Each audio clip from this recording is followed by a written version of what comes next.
తెలంగాణ అసెంబ్లీలో సీతక్క కేటీఆర్ కు గట్టి కౌంటర్ ఇచ్చారు. 1 కోటి మంది మహిళలను కోటీశ్వరులు చేయాలనే లక్ష్యంతో ప్రభుత్వం పనిచేస్తుందని, 2 సంవత్సరాల్లో మహిళా సంఘాలకు 57,000 కోట్ల రుణాలు, 1390 కోట్ల వడ్డీ చెల్లించామని తెలిపారు. బీఆర్ఎస్ పై తీవ్ర విమర్శలు చేస్తూ గత ప్రభుత్వం 3,000 కోట్ల వడ్డీ భారాన్ని మహిళలపై మోపిందని ఆరోపించారు. డబుల్ బెడ్రూమ్ ఇల్లు, రుణమాఫీ వంటి హామీలు నెరవేర్చలేదని అన్నారు.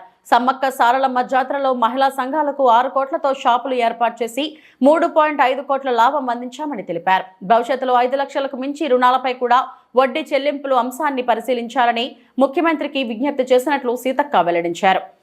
అధ్యక్ష కేటీఆర్ గారు 10 ఇయర్స్ మినిస్టర్ గా చేసిండు కానీ ఆ మాటలు ప్రతిసారి సత్యదూరమైనటువంటి మాటలు పెట్టి అబద్ధాలను ఊరంతా ప్రచారం చేసుకోవాలనేదే వాళ్ళ కాన్సెప్ట్. ఇవాళ మేము మహిళలకు ఒక లక్ష్యంతో పనిచేస్తున్నాం. 1 కోటి మంది మహిళల్ని కోటీశ్వరులను చేయాలనుకున్నాం. అరే ఇప్పటి వరకు టౌన్లో రూరల్లో 57,000 కోట్ల రూపాయలు వాళ్లకు బ్యాంకుల ద్వారా స్త్రీనిధి ద్వారా ఇవ్వడం జరిగింది. మీ లెక్క మేము రెండోసారి అధికారానికి వచ్చినాక 1 రూపాయి కూడా మీరు మహిళలై వడ్డీ లేని రుణాలు ఇవ్వలేదు. పైగా 3,000 కోట్ల రూపాయలు వాళ్ళ మీద భారం పెట్టిపోయినరు. మేము ఈ 6 నెలలకు ఒకసారి 3 నెలలకు ఒకసారి వాళ్ళ ఇచ్చిన ఇప్పటి వరకు దాదాపుగా 1121 కోటి రూపాయలు 1121 కోట్ల రూపాయలు వాళ్ళ వడ్డీ డబ్బులను అంటే వాళ్ళ వడ్డీని పే చేయడం జరిగింది. మేము ఎగ్గొట్టలే అధ్యక్ష, చేస్తా ఉన్నాం. ఎందుకు ఇంత లేడీస్ అంటే మీకు అంత వ్యతిరేకం? అరే ఒక లక్ష్యం పెట్టుకున్నాము, ఆ లక్ష్యాన్ని ఆ సంకల్పాన్ని రీచ్ కావాలనుకుంటున్నాము. మేము ఇవాళ మీరు మూతేసినటువంటి శిల్పారామం దగ్గర 106 షాప్స్ మహిళలకు వివిధ గ్రామాల నుంచి ఉత్పత్తి చేసినటువంటి వాళ్లకు మార్కెట్ సౌకర్యం కల్పించినాం. మీరు ఫ్రీ బస్సు పెడితే కూడా దాని మీద అనేక రకాల సెటైర్లు, తప్పుడు ప్రచారాలు, తప్పుడు వీడియోలను చిత్రీకరించడం, ఇవన్నీ కూడా అది మీ వంతు. ఇది తప్పు, ఇది సరైంది కాదు. తరతరాల అణిచివేత నుంచి ఆత్మగౌరవంతో, అస్తిత్వంతో, ఆత్మవిశ్వాసంతో ముందుకొస్తున్నటువంటి ఆడవాళ్ళ వెంట సపోర్టుగా ఉండండి, సహకరించండి.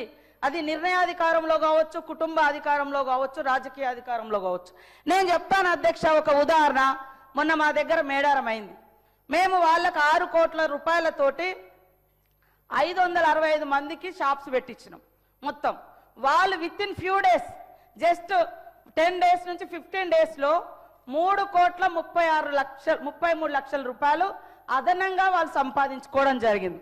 టోటల్ వాళ్ళ ఇన్కమ్ ఎంత అంటే మేము 6 కోట్లు పెడితే 9,33 లక్షల రూపాయలు వాళ్ళకి ఇన్కమ్ వచ్చింది అధ్యక్ష. ఒక అక్క రోడ్డు మీద మేడారం పోయే వాళ్ళకు ఒక 50,000 ఇస్తామే టీ కొట్టు పెట్టుకుంది. ఆమె రోజుకు 5,000 సంపాదిస్తుంది.